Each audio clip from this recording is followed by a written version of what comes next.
নমস্কার বন্ধুরা, আজ তোমাদের সাথে আমি একটা করলার রেসিপি শেয়ার করব, যেটা কর্তামশাই পাতে দেওয়াতে বললো, আবার এটা নতুন কি বানিয়েছো? তারপর যখন খেলো বললো দারুণ হয়েছে। তাই তোমাদের সাথে শেয়ার করব না তা কি হয়? দেখবে বাড়ির অনেক বাচ্চারা তিতো খেতে চায় না, তখন তুমি যদি এইভাবে বানিয়ে দাও একদম খেয়ে নেবে। ভিনিগার আর নুন মেশানো জলে করলাগুলোকে একটু বয়েল করে নাও দানা বার করে।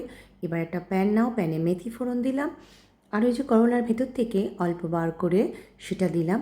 আর তার সঙ্গে এবার যেটা দেবো মজার জিনিস, ছাতু, 2 চামচ ছাতু। তোমার যেমন স্বাদও বাড়ায় আর তেমনি তোমার এটা চিট করতেও বেশ ভালো হয়।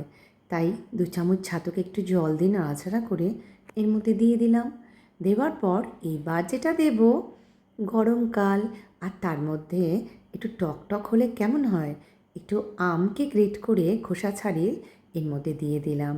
তারপর করলাম নুন পরিমাণ মতো দিয়ে নাড়াচাড়া। তারপরেতে এই নাড়াচাড়া করতে করতে দেখবে তোমার এটা প্যান থেকে অটোমেটিক উঠে আসবে। আর একটুখানি সর্ষে বাটাও দিতে পারো, বা তোমার বাড়িতে যদি কাসুন্দি থাকে তুমি সেটাও দিতে পারো, আবার নাও দিতে পারো। এবার যেটা দিলাম একটু হলুদ আর একটু লঙ্কার গুঁড়ো দিয়ে নাড়াচাড়া করে ঠিক এইভাবেই দেখবে প্যান থেকে উঠে আসছে। তার মানে আমার এই পুরটা রেডি। এবার হচ্ছে ঢোকানোর পালা। করলাগুলোকে যথারীতি জল থেকে তুলে নিয়ে জল ছেঁকে এইভাবেই একটা একটা করে পুর ঢুকিয়ে নিলাম। আর এই ছাতুটা দেওয়ার জন্য পুরটা ঢোকাতেও তোমার খুব ইজি হয়ে যায়।